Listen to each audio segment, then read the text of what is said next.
Welcome to the Skeptic Zone, the podcast from Australia for science and reason.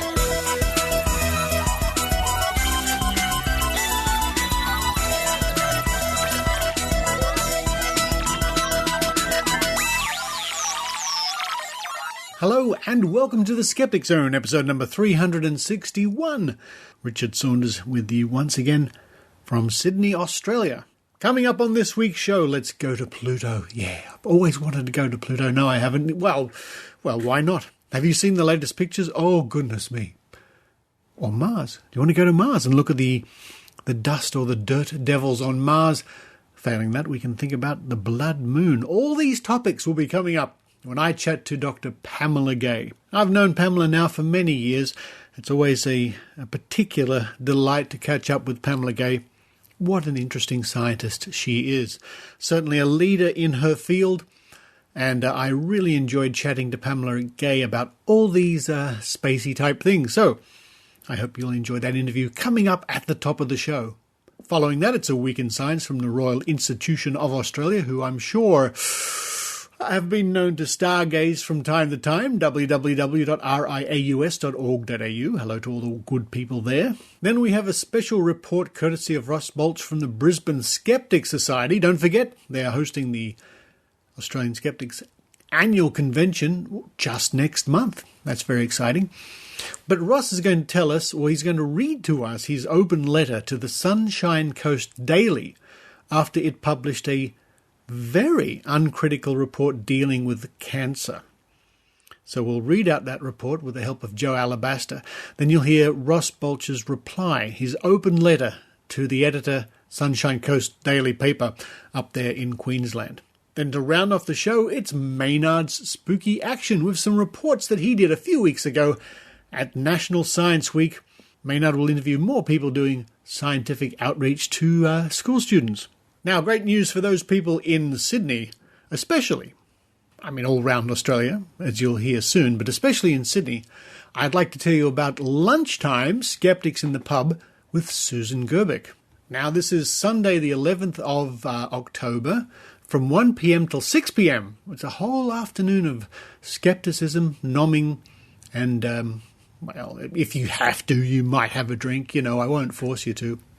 Now, for those people in Sydney, head to meetup.com, search Australian Skeptics, and that's where you'll find the list of events that Australian Skeptics have. Yes, this is all part of Susan Gerbic's Australian tour. On the 30th of September, not far away, she's going to be speaking for the Morty Alex Skeptics down there in Victoria. On the 1st of October, it will be for the Victorian Skeptics indeed. October the 3rd and 4th, Launceston in Tasmania doing a workshop. On the 6th of October, she'll be in Canberra at the Australian National University. Here in Sydney on October 11th at Stratton's Hotel. Then she's heading up for Brisbane for the National Convention. And then Hong Kong. Goodness me, she's going to need a long lie down after all this. For more details, check with your local skeptics or go to meetup.com and search for Australian Skeptics. Now, before we get stuck into the show, an update on Fred the cat who went to the vet on Friday for a tooth clean or a teeth clean, which meant he had to go under general anaesthetic. And for a cat 15, that's no small undertaking. But he came through very well. He's been a bit groggy the last few days, sort of sleeping a lot and walking a bit funny around the house. But he's on the mend, and the vet said he's doing pretty well for a cat his age. It's Fred the Skeptic Zone cat. He's not here right now. He's just in the next room having a bit of a sleep. But now it's time for me to run downstairs, open the cookie jar, and have some of my mother's famous peanut butter cookies she's been making since the late 60s. Oh boy, they're good. They are particularly good. Mother's peanut butter cookies. While I'm enjoying 2 or 3 or 6 of those, I hope you enjoy the Skeptic Zone.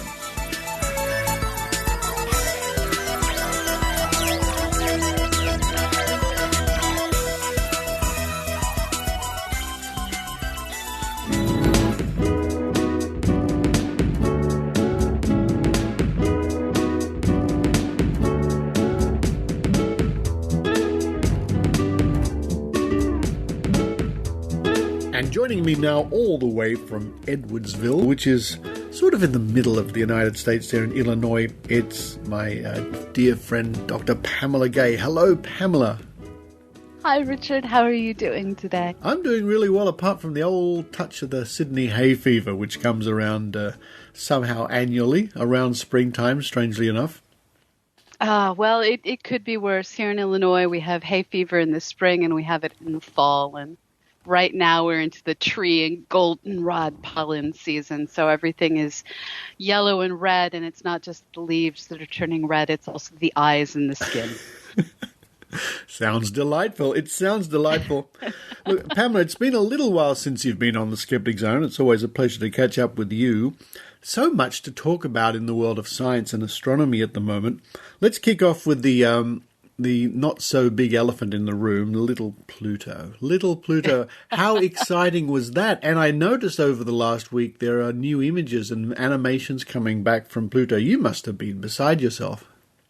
Well, we are recording this on September 19th, which is a Saturday, and just yesterday, September 18th, we had a release of a new set of images on the public site. Now, these aren't science quality images. They are giving the science team 9 months to a year to go through, process the data, and release science before they release the raw images. But they released a bunch of JPEGs yesterday, allowing us to flip through and look at the edge of Pluto as the sun shone through the atmosphere. And basically it convinced me this is a world that defies everything I ever learned about planets. It's not so much that we sent a ship out to explore it, which is awesome.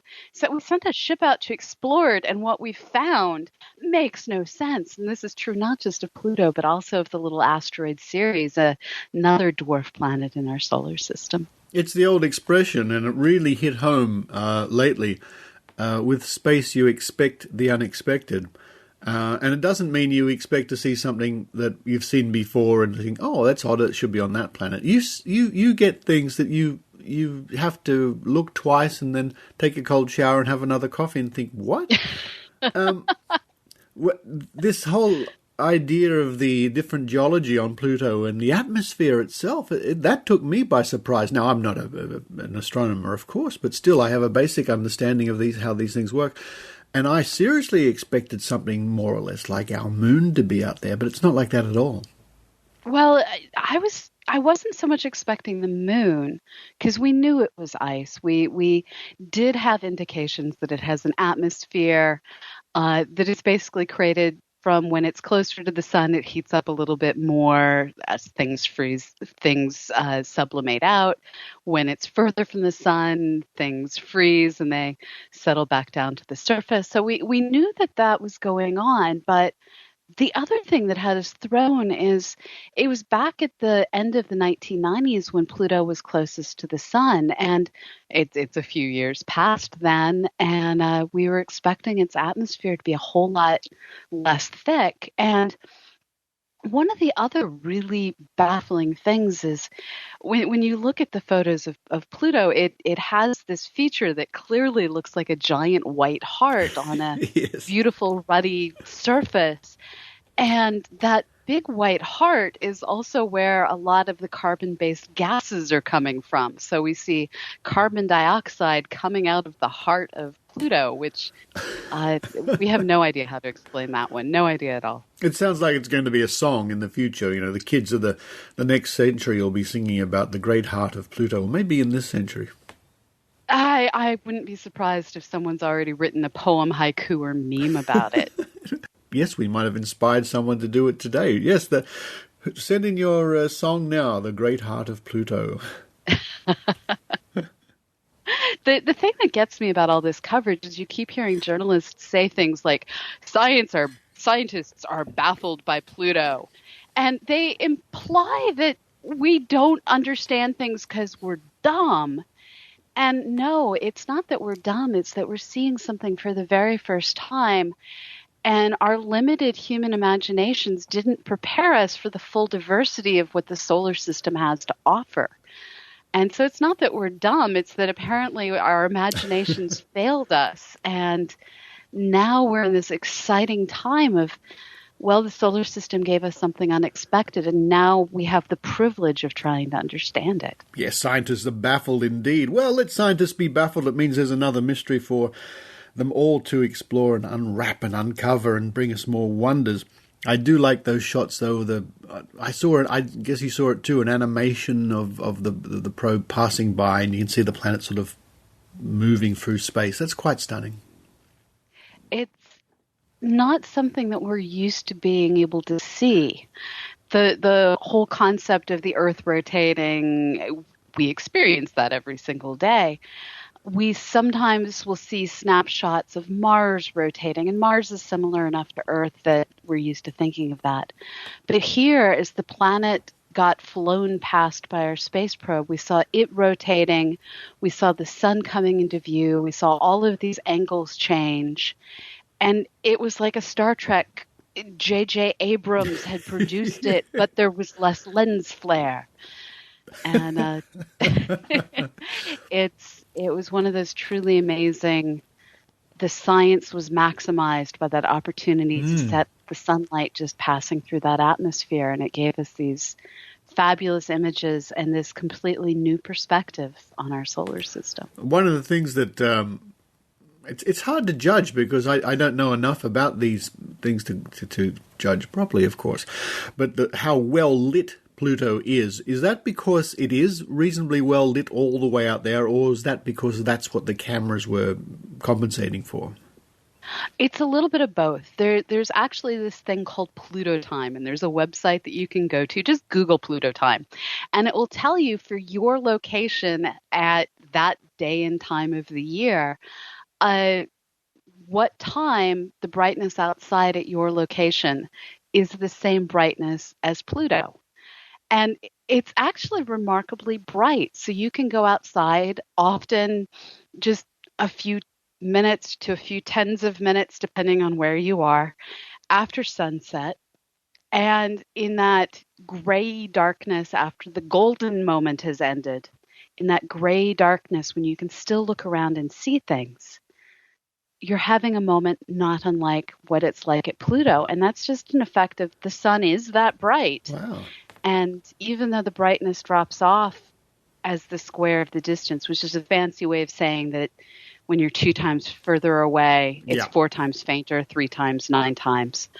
Even though you have that going on, you can still see quite nicely. That's great. It's good to know for the future people off to Pluto.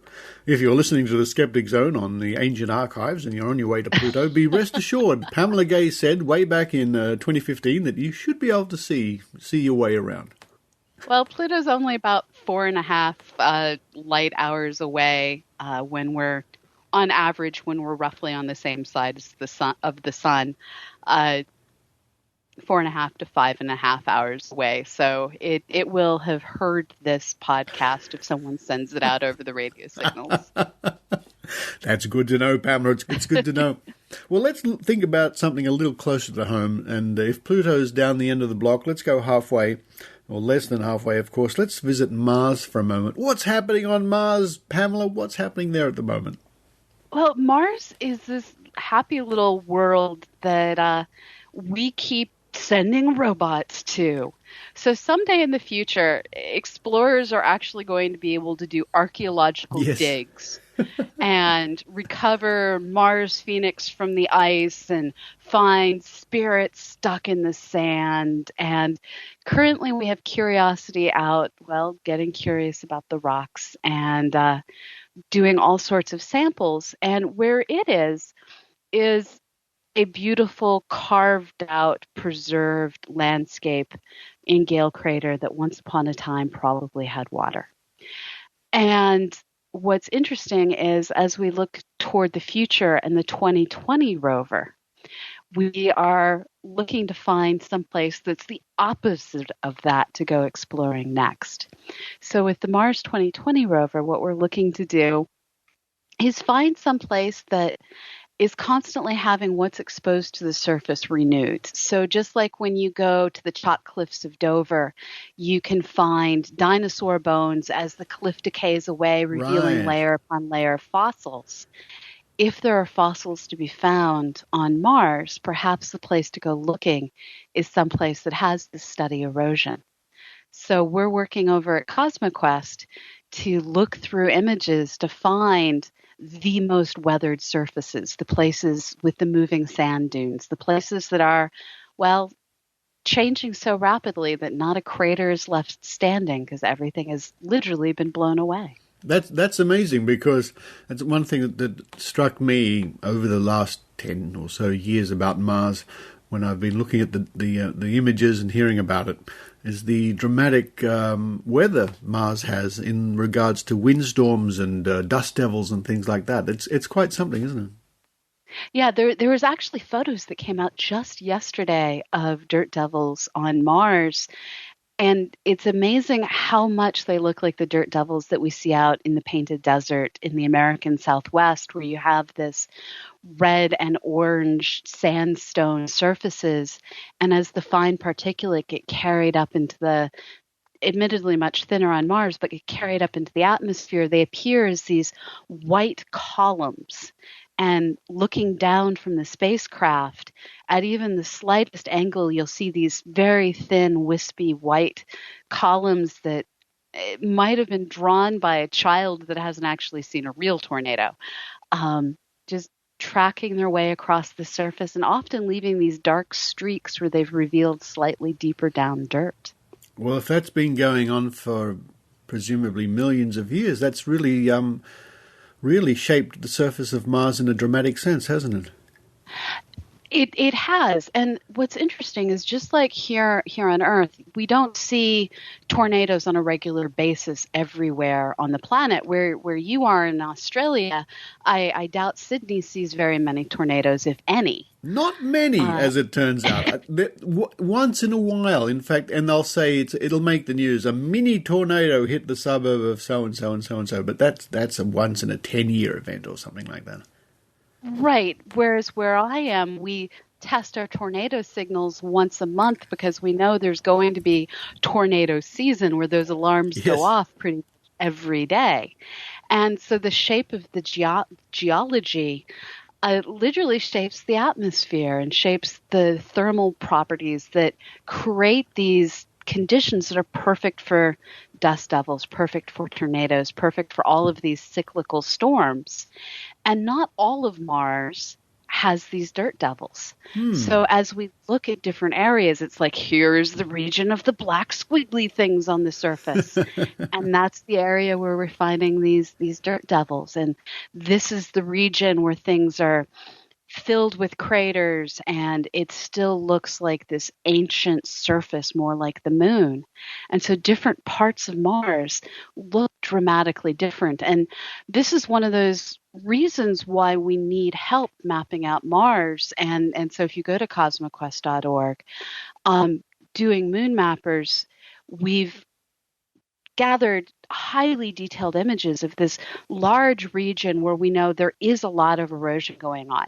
But some parts of the region have much more erosion, much more wind, much more weathering going on than other regions. Some of them you do get this image where it's like, well, expletive, there are a bunch of craters here.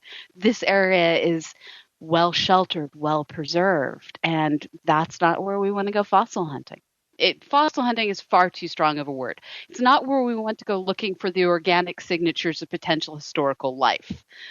But I mean, what's cool is we are finally starting to talk about looking for biological signatures. Oh, it's too good to be true, Pamela. Fossil hunting on Mars. Get your tickets here. I've been fossil hunting on this planet. The prospect of doing it on another planet is thrilling. Yeah, let's leave it there, Pamela. Fossil hunting on Mars. Yes. I want a T-shirt.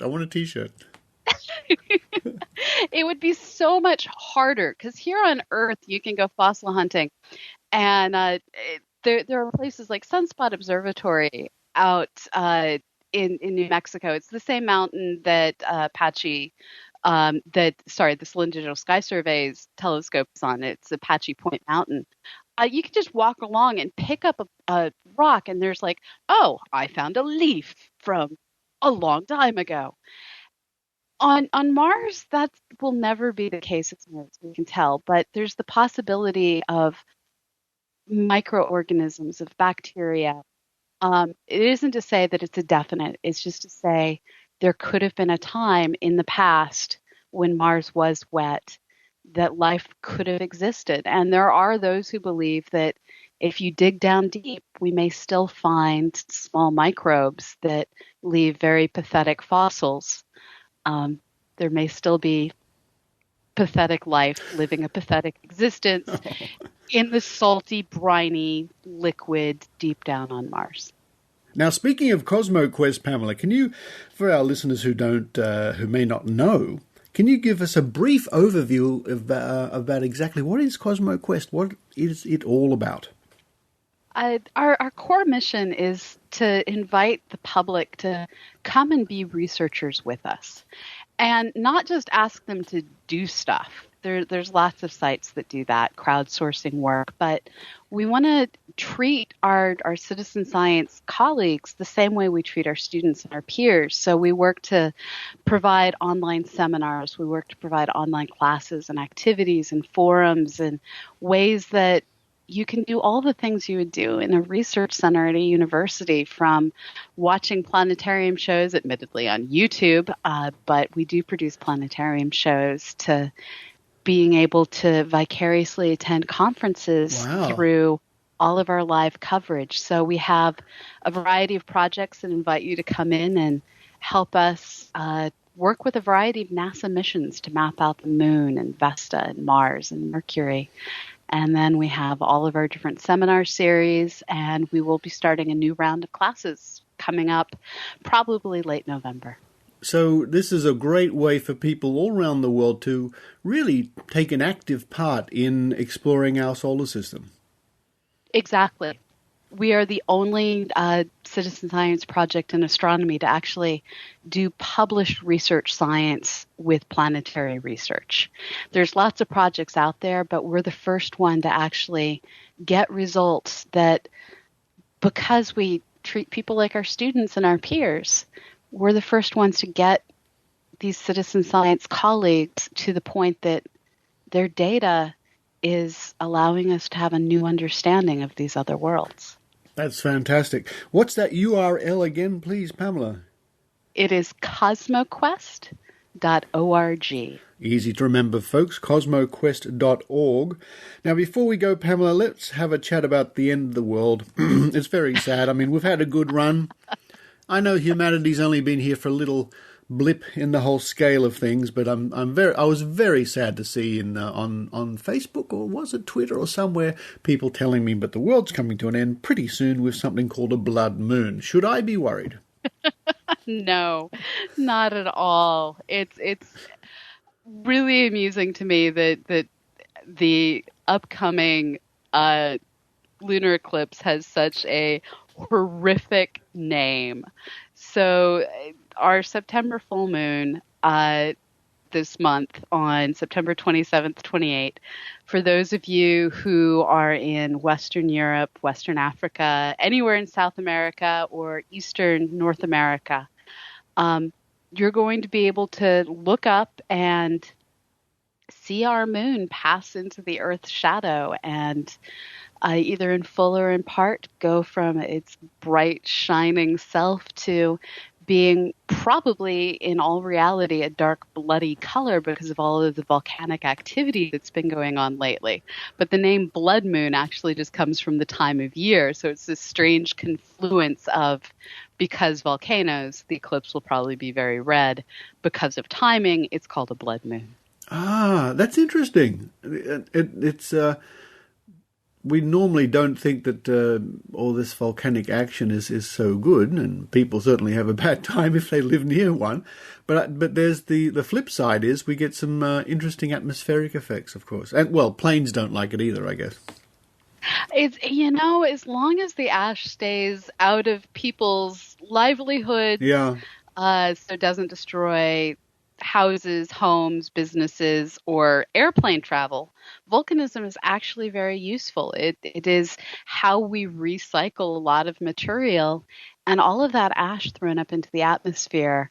It can be annoying when you're doing observational astronomy, but when we're looking at the moon, it creates really neat atmospheric effects. And overall, it does help reflect sunlight coming down towards our planet. And right now, we need all the sunlight reflected we can get. So let's hope that some unlived upon island goes all Krakatoa on us in the future.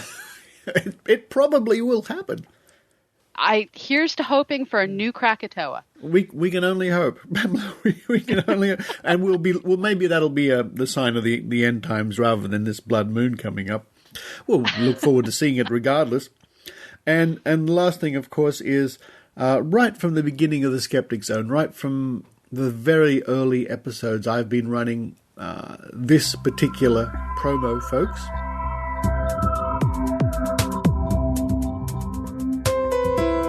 AstronomyCast takes a facts-based journey through the cosmos as it offers listeners weekly discussions on astronomical topics ranging from planets to cosmology. Hosted by Fraser Cain of Universe Today and myself, Dr. Pamela Gay of Southern Illinois University, Edwardsville, this show brings the questions of an avid astronomy lover directly to an astronomer. Together, Fraser and I explore what is known and being discovered about the universe around us. Join us each week as we take a facts-based journey through the cosmos at astronomycast.com. Now, I don't know how many times I've played that, Pamela, over the years. How is the podcast going? Oh, it's fabulous. We just came back from our summer hiatus. Fraser and I are still doing the old shtick. We're still bringing people a facts-based journey through our cosmos 1 week at a time. And it's hard to change the promo when we are still doing the exact same thing because there's so much astronomy to cover. And as we keep making new discoveries, I would never have guessed that there was a pyramid-shaped mountain on Ceres, and at some point I can see us dedicating a full 30 minutes just to that mountain on Ceres. Wow, that's fantastic. No, and I'm so pleased that the podcast is going strong after all these years. It means that I'm running the promo for a good reason. You are, and hey, this is 10 years of podcasting this year. Doesn't that make you feel old? Yeah, well, I mean, it's 7 years for the Skeptic Zone. We're trying to catch up, you see, Pamela. We're desperately trying to catch up to you and SGU and other podcasts that have been out there for many years. Maybe one day we'll do it. Who knows? Maybe one day we'll do it. Well, Dr. Pamela Gay, your slot on the Skeptic Zone is always here. Your chair is waiting. Your microphone is always turned on for the Skeptic Zone. Anytime you wish to come on and have a chat to our audience, we would be delighted to have you. I love all of you guys, and I really love getting to be on. And hopefully next time we record, it will once again be face-to-face and maybe not as eel-filled as it was a couple of years ago. Listeners might go back through the archives. About 2 years ago, Pamela was visiting Sydney, and we strolled through the botanical gardens, and we came across this giant pond full of eels. And as the eels were swimming around near our feet, we were recording, and it was quite fun. It really was. Dr. Pamela Gay, all the way over there in Edwardsville, in the heartland of tornadoes and all sorts of blood moons and terrible things happening. Thank you once again. Thank you.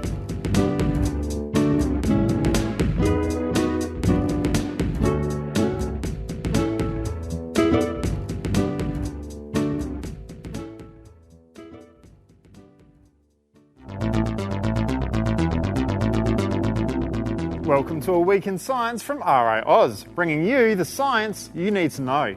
Anyone who knows me knows I'm a bit of a sci-fi fan, and the question that literally no one has ever asked me is, could cyborgs exist? Cyborgs are a staple of sci-fi, appearing in everything from Doctor Who, Star Trek, Star Wars, just about any show you can think of. We think of cyborgs as a mixture of biological and computational technology, such as a human body supplemented with electronics. That all sounds a bit fanciful, but is it? Could humans one day start incorporating robotic or computer technology into our bodies? Believe it or not, it's already started. The University of Washington has already carried out experiments where a person's conscious thought was carried over the internet and induced movement in a second person sitting elsewhere. There is also research looking into the interaction between the human nervous system and machines, potentially allowing human thought to control machinery. But why would we want to? The drawback of flesh and blood as bodies is that they will eventually fail, while a cyborg body and mind could effectively give us immortality. But more than that, it may give hope to those who do have serious health problems which restricts their mobility, communication, or other day-to-day tasks. And now, 4 fast facts about cybernetics.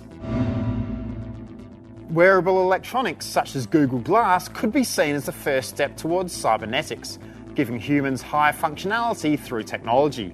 Artist Neil Harbison has implanted technology into his head to correct colour blindness, and he now even considers himself to be a cyborg. In 2009, European doctors successfully integrated a robotic hand into the nervous system of an amputee, allowing him to control the hand as if it were his own. And a small mobile robot has also been built and successfully controlled using rat neurons. That's it for this week in science. If you want to find out more about cybernetics, one day you won't even need the internet to look it up. But until then, go to the RiAus website, riaus.org.au. Follow us on Twitter at RiAus and like us on Facebook. I'm Ben Lewis and we'll catch you next week.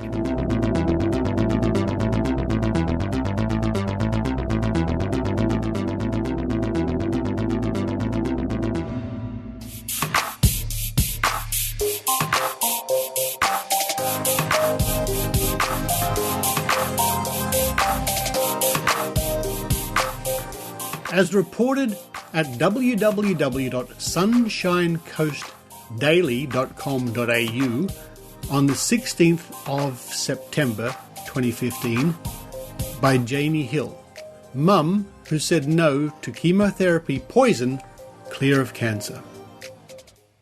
And here is Jo Alabaster to read that report. Mum who said no to chemotherapy poison, clear of cancer. A Sunshine Coast mum who decided to fight breast cancer without drugs is clear of the disease and about to undergo reconstructive surgery. Corissa Macklin-Rice underwent a double mastectomy in March last year after being diagnosed with stage 3 ductal carcinoma, which had spread to her lymph nodes. She chose not to have chemotherapy, radiation, or the estrogen blocker tamoxifen after watching her mother's battle with breast cancer, which ended with her death in 2011. Ms. Macklin-Rice regards the conventional drugs as, quote, poison, unquote, and chose to fight cancer by adopting an organic vegan diet and making lifestyle changes. The Bleeblee 43-year-old said she was now clear of cancer. Quote, I believe your body has everything it needs to fight. You just need to give it the right fuel, end quote, she said.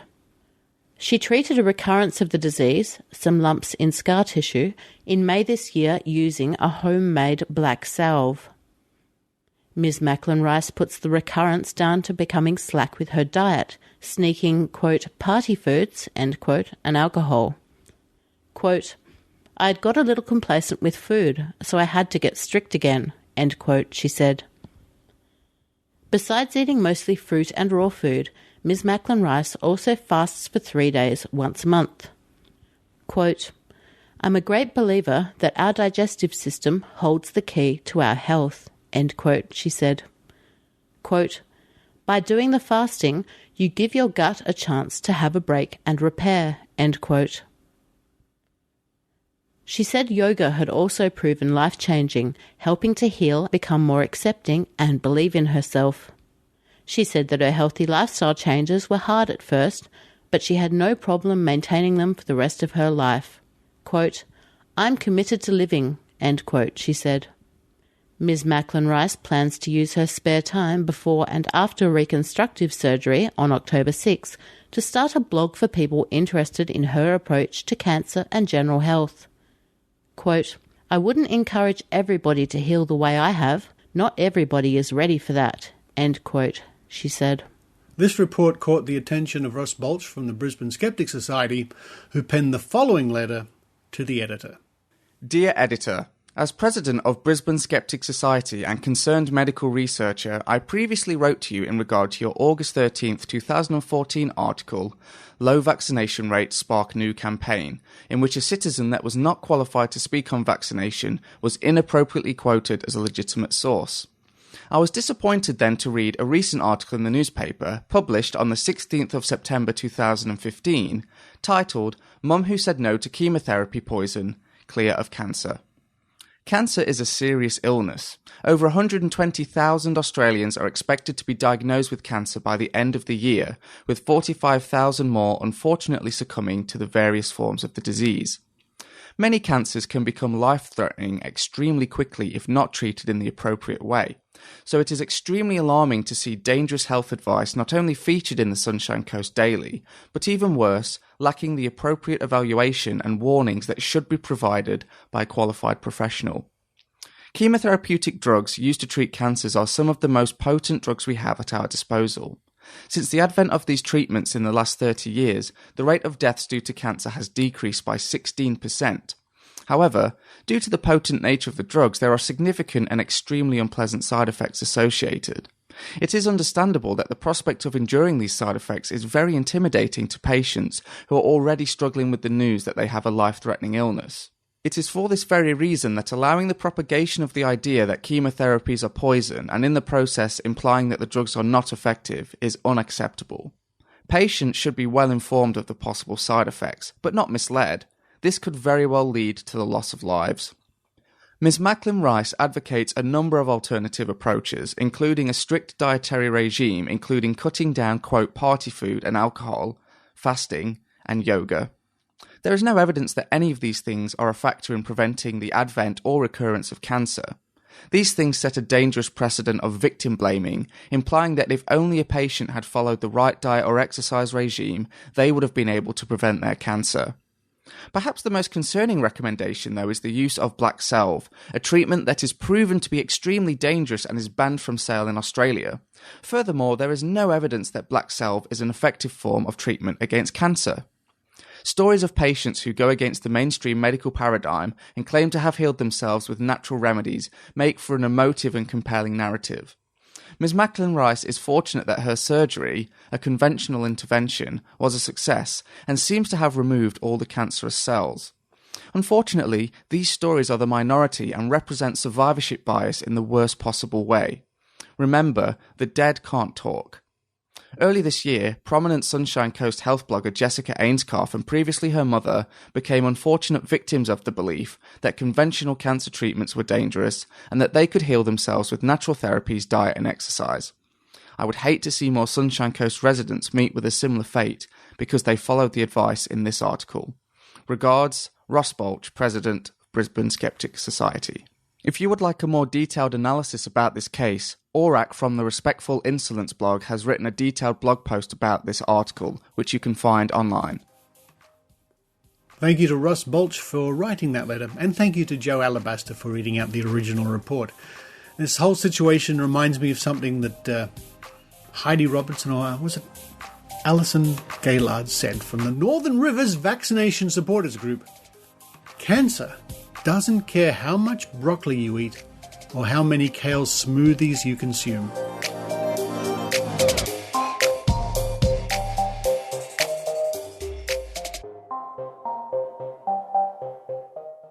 Virtual Skeptics is a weekly web show in which we discuss the latest news in skepticism.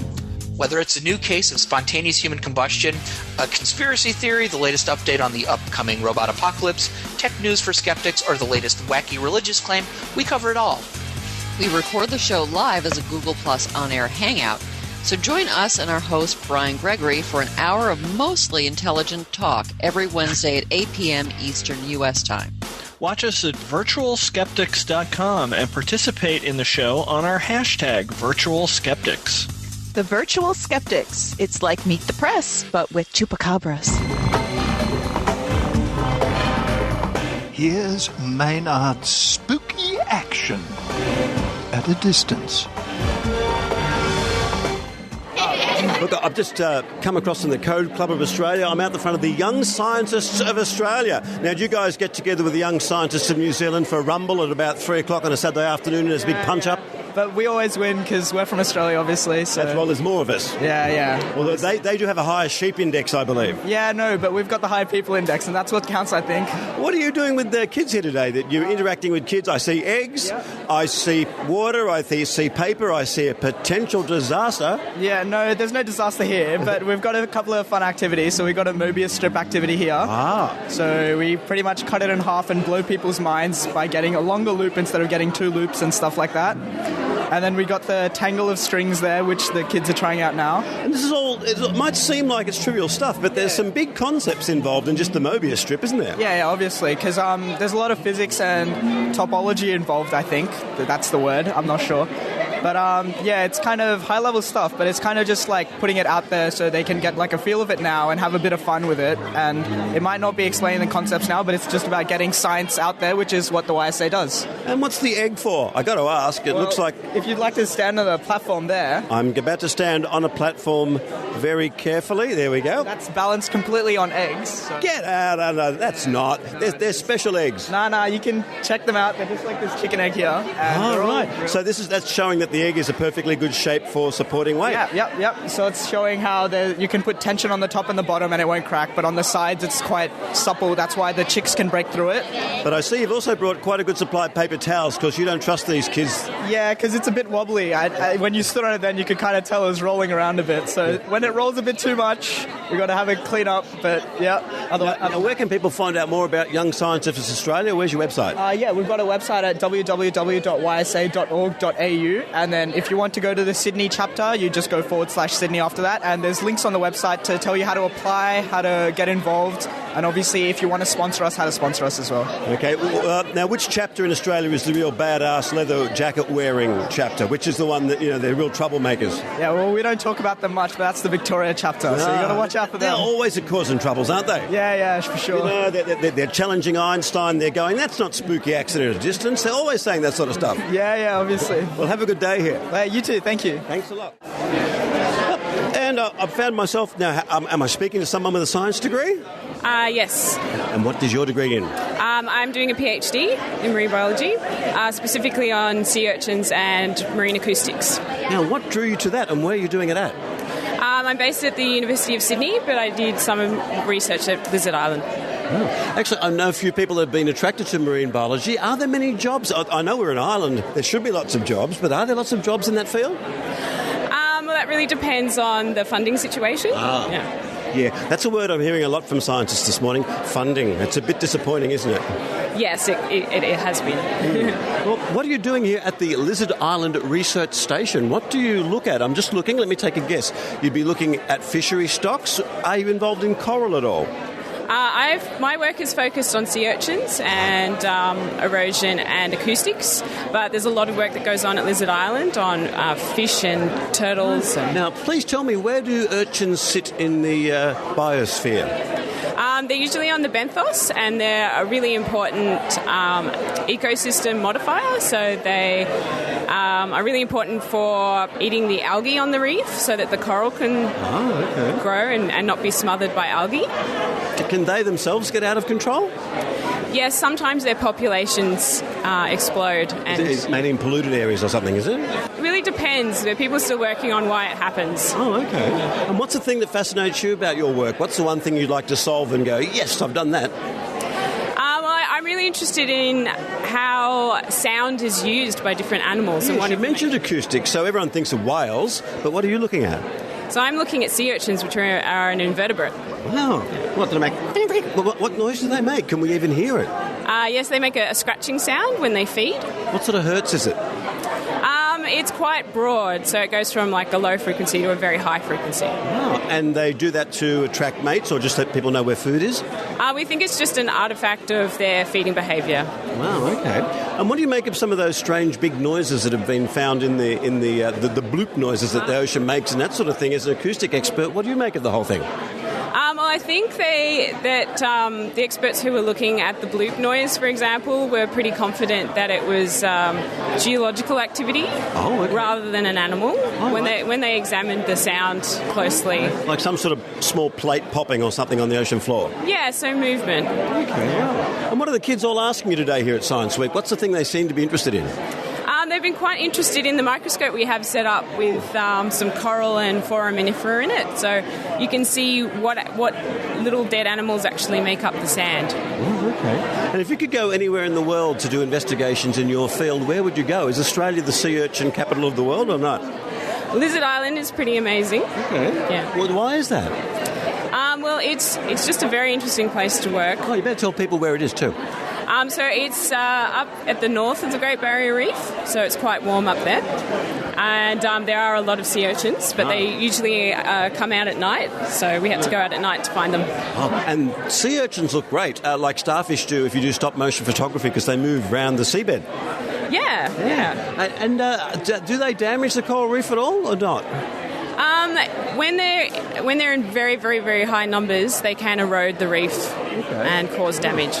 And so what's the advice for us to keep them in the correct numbers? Is it don't pollute the place, don't overfish? How do you keep them in balance? Yes, overfishing can lead to an increase in sea urchin numbers because some of the larger fish actually eat the sea urchins. Oh, okay. And where can people find out more about the Lizard Island Research Station? They have a great website. The link can be found on the Australian Museum website. Okay, thank you very much. Have a good Science Week. Thank you. Hi, what can I help with? Look, I'm someone who is not very good. When you mention the word machine code, I think of the Lou Reed album, and I'm really not all that good at this sort of thing. But what have we got in front of us, and who are you, and what are you doing here at Science Week? Thanks for asking. So we're Code Club Australia, and what we do is we're a network of educators and volunteers teaching kids to code. We start with what we have in front of us, which is Scratch. Code, computer code. That's right. This is the language of computers, essentially. This is the language that tells computers to do certain things. It gets spaceships into space, and it also helps websites become alive and apps on your phone work. Are we going as deep as actual machine code or not? Well, you can use what we have to program machines, but what we've got here is more of a concept of coding to do things more in the digital space. Now, what we teach in Scratch can be used to control things like robots for education. So it does go further into the Internet of Things, but it is primarily just the concept of coding that we're teaching. Okay, and what's the thing that we need to get our head around when we're thinking of coding? What is the concept of coding? Right. So really what we're teaching children to do is problem solve on a deeper level. It's a phrase called computational thinking. So rather than just taking a child and sitting them down and teaching them maths from a book, what we're doing is we're teaching them complex algorithms and problem solving by giving them a real life problem. For example? For example, if you want to talk about the renewable water system, how can they demonstrate understanding the renewable water system? And then through complex coding language, they can actually break that down and demonstrate their understanding of it. Then they can use algorithms in order to animate and show that they've discovered the rate at which water would be precipitated and then released from a cloud. Oh, that's much more complicated than I thought. I thought a good example would be translating from English to French or something like that, because that's pretty much a black and white kind of thing. But what you're talking about requires an algorithm. That's right. I think it's exciting to see kids actually begging to do more maths. Yeah, it's certainly something I would never do. Maths is where I really failed. And what programming language is it called? Is it a specific language? We start with Scratch. It's an MIT-based project, open source project. We also move into HTML, and then we end with Python. Right, okay.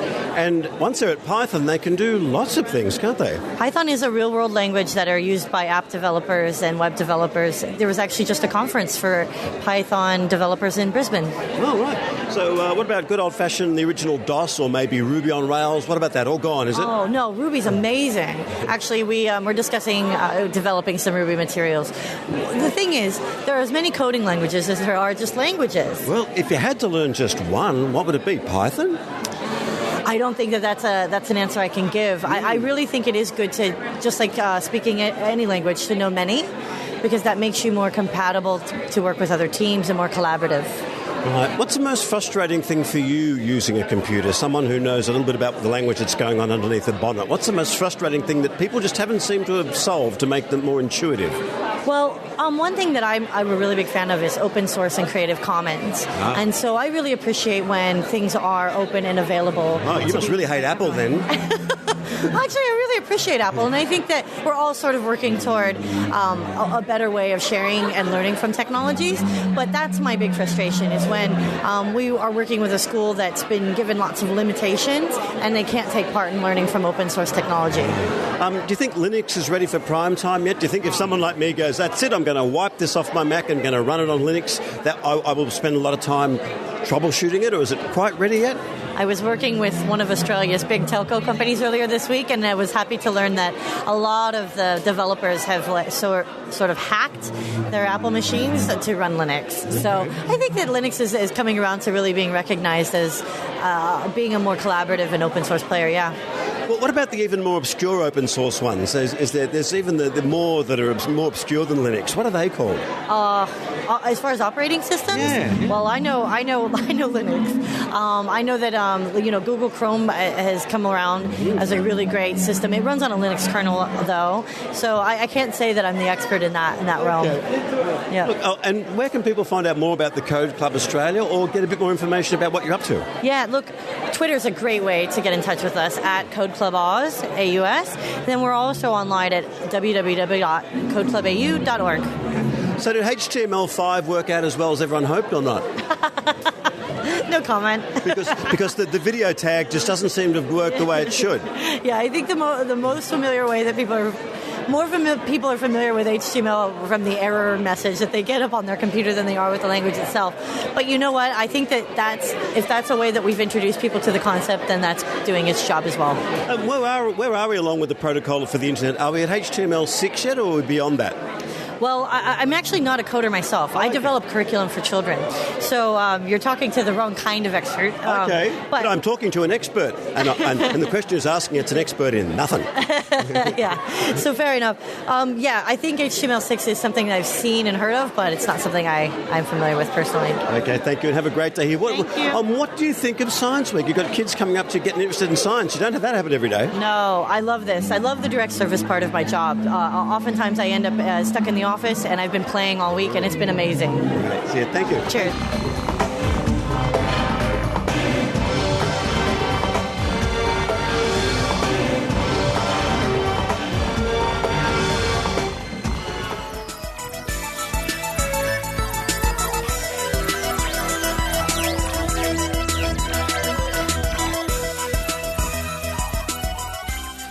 Thank you for listening to the Skeptic Zone, and don't forget, people in Sydney, Sunday the 11th of October at Stratton's Hotel from 1 p.m. to 6 p.m, Susan Gerbeck, an afternoon of eating, drinking, skepticism.